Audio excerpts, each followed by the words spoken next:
The day I walked into First Meridian Bank on Michigan Avenue and asked to close my account, the branch manager actually laughed. Not a polite laugh, not a nervous laugh. A real, open-mouthed, look-at-this-guy laugh. Like I'd told a joke and he was being generous enough to play along. His name was Preston Caldwell III.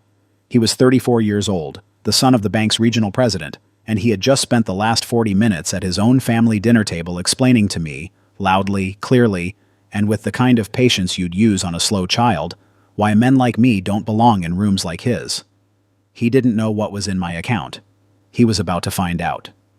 My name is Nathan Briggs. I'm 41 years old. I grew up in Rockford, Illinois, in a 2-bedroom house that my mother kept together with 2 jobs and a budget written in pencil on the back of a grocery receipt. I graduated from Jefferson High School in 2001, and I did not go to college. Not because I wasn't capable. Because the morning after graduation, my mother's second job disappeared and the math stopped working. I want you to keep that in mind for everything that follows. Before we go any further, if this kind of story means something to you, hit that subscribe button right now. Every week we bring you stories about people who were counted out, written off, and underestimated, and what they did about it. Drop a comment below and tell me, has someone ever underestimated you because of where you came from? Let's hear it. And if you want more stories like this one, smash that like button. It helps more people find us. Now, let me take you back to where this really started. Her name is Diane Caldwell, before she became Diane Briggs. I met her at a trade expo in Chicago 11 years ago. I was there representing a logistics software company I'd been running out of a rented office in Wicker Park for 3 years. She was there managing the registration booth for a financial services firm downtown. She had this way of handling a room, calm and sharp, like she was always 3 thoughts ahead of everyone else. I was attracted to that immediately. We dated for 2 years before I proposed. She said yes on a Tuesday morning in Grant Park with absolutely no ceremony because I'd planned to do it at dinner and lost my nerve and just asked her while we were walking. She laughed. She said yes. We got married the following spring at a small venue in Evanston. Her family was from the North Shore. Old money, the kind that doesn't announce itself but you feel it the moment you walk in the door. The furniture is expensive but worn. The wine is good, but there's nothing pretentious about the way they pour it. Her father, Gerald Caldwell, was the kind of man who built things quietly over decades. He'd spent 30 years growing a regional bank from a single Wilmette branch into a respected mid-size institution with locations across northern Illinois and southeastern Wisconsin. First Meridian Bank. Gerald was decent to me from the beginning. We didn't have a lot in common, but we found common ground in the things that mattered. We both worked hard, we both kept our word, and we both thought Diane was the smartest person in any room she walked into. His brother, however, was a different story. Roger Caldwell was Gerald's younger brother by 4 years. Same blood, different DNA, if you know what I mean. Roger had grown up watching Gerald build something and had made it his life's mission to benefit from that building without doing any of it himself. He'd been given a branch manager position at the Evanston location 12 years ago after a career that included 3 failed business ventures and 1 very quiet settlement that nobody in the family talked about directly. The position came with a title, a good salary, and a corner office, and Roger had spent those 12 years treating it like a throne. His son was Preston Caldwell III, third of that name, as if the name itself were an accomplishment.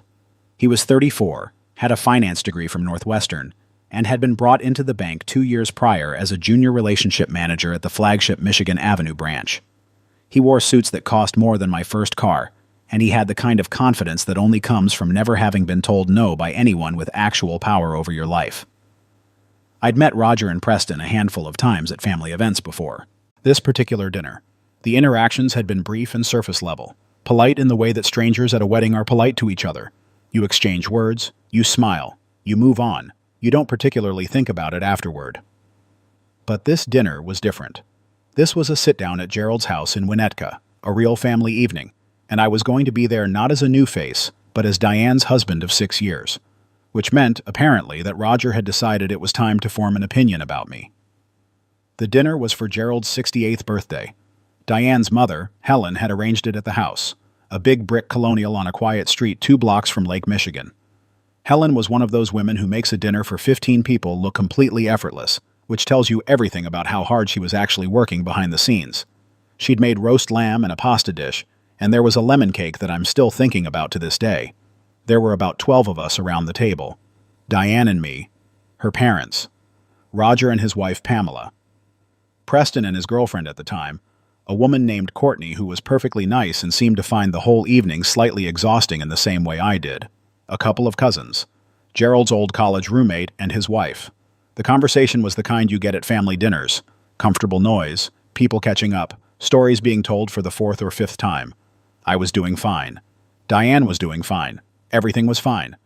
And then Roger asked me, in the space of a small pause in the conversation, what I'd studied in school. It wasn't a hostile question on its face. It was the kind of question people ask at family dinners when they don't know what else to ask. But there was something in the way he asked it, a slight lean forward, a slight smile, that told me he already suspected the answer and was interested in seeing what I'd do with it. I told him the truth. I said I graduated high school and went straight into work. Started in warehouse logistics, moved into software, built my own company. Roger nodded slowly, the way people do when they're pretending to process information they've already processed. And then he said, very pleasantly, "Well, that's admirable. Not everyone needs a degree to get by." To get by. I let it sit. Diane's hand found my knee under the table. She knew exactly what she was doing. She's always known when I'm deciding whether to respond. Preston, across the table, had caught the exchange. He looked at me with this expression that I recognized immediately. The look of someone who has just been handed permission to say something he'd been wanting to say. He gave a small smile and said, "What kind of software are we talking about? Like an app?" And there it was. That specific way of asking a question that's really a dismissal dressed up as a question. I explained briefly and without any particular emotion that my company developed supply chain optimization software, routing and inventory systems for mid-sized distributors, that we had about 40 enterprise clients in the Midwest and Southeast, that we'd been growing steadily for 8 years. Preston's smile stayed exactly where it was. "Small business stuff," he said. "That's great. There's a real market for that at the lower end." The lower end. Roger laughed a little at that. Not a big laugh, just a small, satisfied sound. I took a sip of water. Gerald, to his credit, asked me a real question about the business, which distributors we worked with, how we handled integrations with legacy inventory systems. He'd always been curious about operations. We talked for a few minutes and it was a real conversation, the kind where both people are actually listening. But Roger wasn't finished. He came back around toward the end of dinner, during dessert, when the conversation had loosened up the way it does after wine.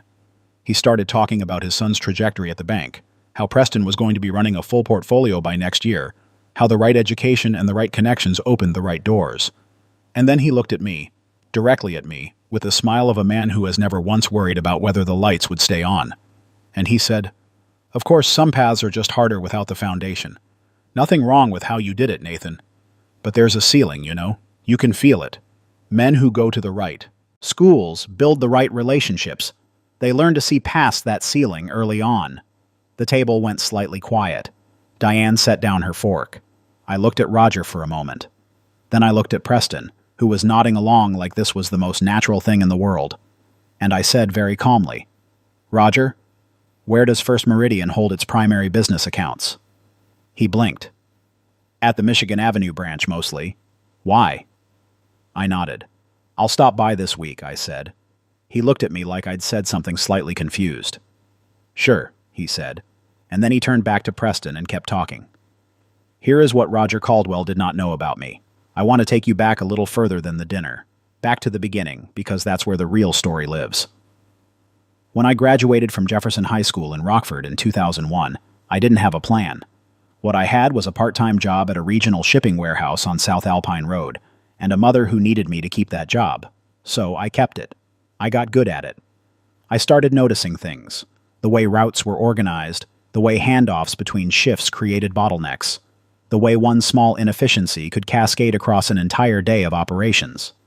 I started making notes. Not because anyone asked me to, just because I couldn't stop seeing the patterns. 6 years into that warehouse work, I was running the floor scheduling and I'd put together a system, nothing digital, just an elaborate spreadsheet and a physical board that cut our average fulfillment time by something like 22%. My supervisor at the time, a guy named Harold Kinsey who wore the same Carhartt jacket every single day from October through April, pulled me into his office one afternoon and said, "Briggs, somebody's going to patent this and make money off it if you don't." I'd never thought about it that way. That something I built out of frustration with inefficiency could be a product, could be a company. It took me 3 more years. I saved. I took a night course in basic programming at Rock Valley College, not a degree, just enough to understand what I was asking developers to build. I found a partner, a developer in Milwaukee named Craig, who worked with me for 6 months on a prototype we could actually demo. We drove to every mid-sized distributor in the Midwest we could get a meeting with. Most of them said no. Some of them said not yet. A few of them said yes. That's how you build a company when nobody hands you anything. You drive to the meeting. By the time I moved to Chicago and set up the office in Wicker Park, we had 7 paying clients and real revenue. By the time I met Diane at that trade expo, we had 23. By the time we got married, 31. And then, 5 years before that birthday dinner, I made the decision that most people in my position thought was too aggressive, too risky, and too early. I had a profitable company, solid client base, growing revenue, good margins. And I decided to push into a new vertical, cold chain logistics software for pharmaceutical distribution. It was a crowded space, expensive to break into. I spent 18 months developing a compliance tracking module that could integrate directly with FDA documentation requirements. I lost 2 employees during that stretch who thought I was overextending. I ate through a significant portion of my reserves. There were 3 months in that period where I did not take a salary because the reserves were more important than my comfort, and I needed the company to survive the development phase. Diane knew. She never once suggested I pull back. That's who she is. And then I got a contract with a mid-size pharmaceutical distributor out of Indianapolis. And then they referred us to a larger one in Cincinnati. And then we landed a 3-year enterprise deal with a regional hospital network in Ohio. And that deal led to 2 more. And by the time I was sitting at Gerald Caldwell's birthday dinner eating Helen's roast lamb and listening to Roger explain my ceiling to me, my company had revenues that would have rearranged Roger Caldwell's assumptions considerably. I also had an account at First Meridian Bank, a business operating account I'd opened 4 years earlier as a convenience. The branch near my office on Wacker Drive had a good relationship banking team, and the terms were straightforward at the time. I'd moved a significant amount of operating capital into that account over time. $4,200,000. That was what was sitting in my account at the Michigan Avenue branch of First Meridian Bank, the bank that Roger's brother had built, the bank where Preston was building his polished career, the bank where I was just a high school graduate who ran small business stuff at the lower end. I want to be clear about something. I didn't walk into that bank to cause a scene. I want you to understand that. I walked in because I'd been thinking about moving that account for a couple of months. The fee structure had changed and there were better options. And the dinner simply made my timeline slightly more immediate. I walked into the Michigan Avenue branch on a Thursday morning, 10 days after Gerald's birthday dinner, wearing a jacket I'd bought at Nordstrom on Michigan Avenue specifically because I was about to walk into a building on Michigan Avenue and I wanted to be dressed like someone who belonged there. The branch was what you'd expect from a flagship location on one of the most expensive streets in America. High ceilings, polished stone floors, the kind of quiet that costs money to achieve. The kind of place that is specifically designed to make certain people feel at home, and other people feel like they've wandered into the wrong room. I have walked into rooms like that my entire career. Every time I remind myself the same thing. I belong here because of what I built, not because of whose name is on the door. I asked to see a relationship manager. I was shown to a desk where a young woman named Alexis greeted me warmly, pulled up my account, and immediately, and I mean immediately, her expression shifted from professional warmth to something more attentive. She excused herself for a moment. 2 minutes later, Preston Caldwell walked out of an interior office. He stopped when he saw me. For just a fraction of a second, you could see his mind working, connecting the face to the dinner table, connecting the dinner table to the account that had just appeared on Alexis's screen. You could see the moment where his brain produced a number and the number did not match the picture he had formed of me over lamb and lemon cake in Winnetka. "Nathan," he said. He extended his hand. His smile was different from the one at the dinner table. More careful, more present. "I didn't know you banked with us. Come on back." We sat in his office. He offered me coffee. I said no. He offered me water. I said no. He sat down and folded his hands on his desk with the composed expression of someone who has been trained to project calm in unexpected situations. "What can I help you with today?" he asked. "I'd like to close my account," I said. He looked at me. He was still smiling, but it had become the smile of someone trying to figure out if this is a test. "Close your account," he repeated. Yes. Nathan, your account has, he glanced at his screen, significant holdings. Is there something that's prompted this? A concern about the bank, service issue, fee structure? Because I'd really like the opportunity to address whatever. Preston, I said. I've thought about it and I'd like to close the account. He leaned back slightly. He looked at me the way he'd looked at me at the dinner table, not hostile exactly, but with that same faint condescension working against itself now, like he was trying to pull it back but didn't quite know how. He said, "Our account holders at this level generally don't make this kind of move without at least discussing the matter with a senior relationship officer." "What level is this?" I asked. He paused. "I'm sorry?" "You said at this level. What level is that?" He turned the screen slightly so I could see the balance. $4,212,000. "I know what's in my account," I said. There was a silence that I will remember for a long time. The kind of silence that has weight. The kind that fills a room and makes both people aware of it simultaneously. Preston's jaw was doing something subtle and interesting. He was a professional. I'll give him that. And he recovered quickly. He sat forward again, folded his hands on the desk, and said, "Nathan, I want to apologize. For the other night, at the dinner." He was choosing his words with the kind of care that means the words aren't actually sorry. They're strategic. "I think some things came across poorly. My father can be—" "I'm not here about the dinner," I said. "I'm here to close my account." "Of course." He reached for his phone. "Let me get our senior relationship manager in here, too. You can handle it." Another pause. I watched him process the specific dignity of that. That I was not going to let him hand me off to someone more senior. That I was going to make him sit in this chair and process this transaction himself. And then I was going to get up and walk out of his bank, and he was going to have to explain to his supervisor why a $4 million account had just walked out the door on his watch. He handled it professionally. I'll give him that too. He pulled up the forms. He walked me through the process without rushing or fumbling. He asked if I wanted a cashier's check or a wire transfer. I said wire transfer to an account at Lakeshore Bank, which is where I'd already set up the receiving account the previous afternoon. He processed it without speaking for several minutes. I could hear the quiet office noise around us. Keyboards, a phone somewhere, the faint sound of traffic through the glass. All of it carrying on as normal while something irreversible happened at this desk. When he finally looked up, he said, "Is there anything I can do to change your mind?" I thought about Roger's voice at that dinner table, that word, ceiling, like it was a natural feature of a landscape I'd never be tall enough to clear, like it had been installed by someone official and there was nothing to be done about it except accept its existence and find a comfortable place to stand underneath it. "No," I said. "I want you to know," Preston said quietly, "that your business is valued here." "I know you do," I said. And I stood up and shook his hand and walked out through the lobby and onto Michigan Avenue, where it was a sharp, clear November morning with the kind of sky you only get in Chicago when the wind comes off the lake and cleans everything out. The kind of air that makes you feel like you've got your whole life in front of you. I stopped on the sidewalk for a moment, breathed that air. Then I got in my car and drove back to my office. I want to tell you what happened after that, because the story doesn't end in the bank. Diane found out what I'd done that evening when I told her over dinner at our kitchen table in Lincoln Square. She listened, and when I finished, she was quiet for a moment. Then she said, "Did it feel as good as you thought it would?" I thought about it honestly.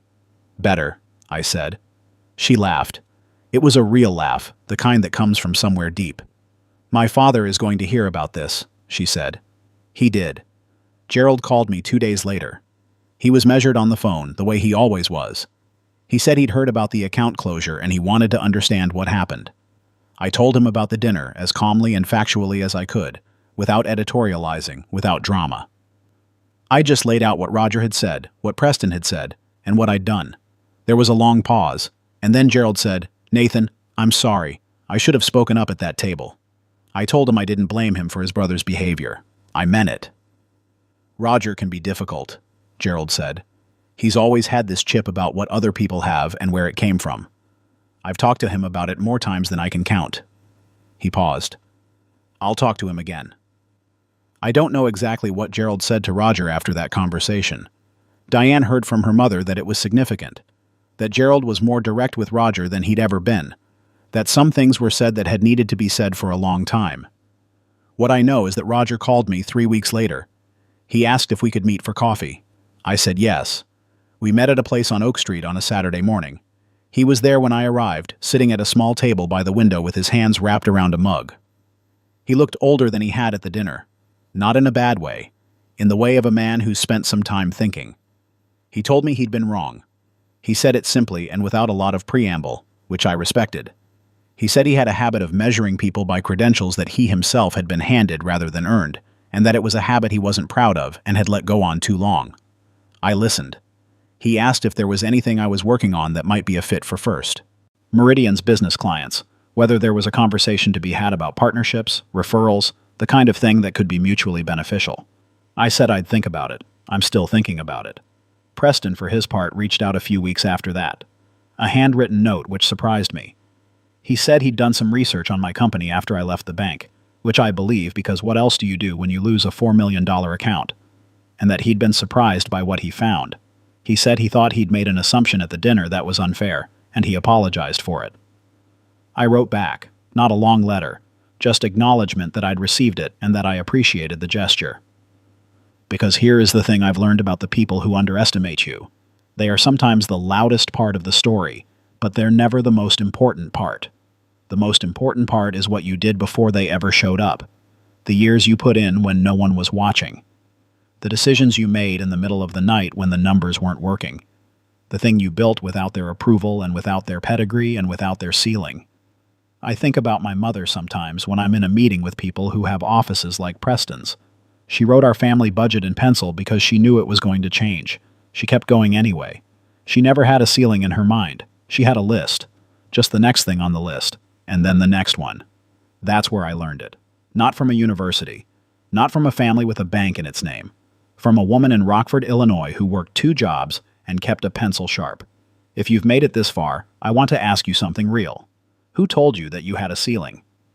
What specific moment did someone look at where you came from, your zip code, your degree, your last name, your bank account, and decide they already knew how high you could go? And more importantly, what did you build when they weren't looking? Because the $4 million was never the point. The point was that it existed.